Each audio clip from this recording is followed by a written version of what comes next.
Do you know the output of this Python code? Let me explain, but first, leave your answer in the comments.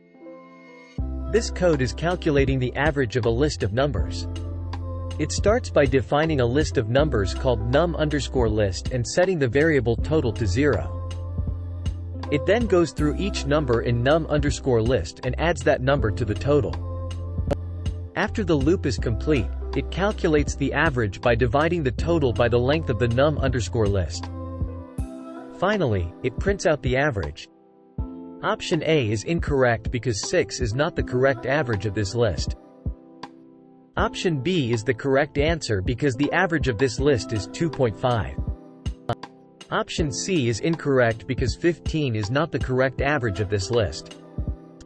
Option D is incorrect because the code does produce an output, the average, and therefore is not none. Thank you for watching. Have a nice day.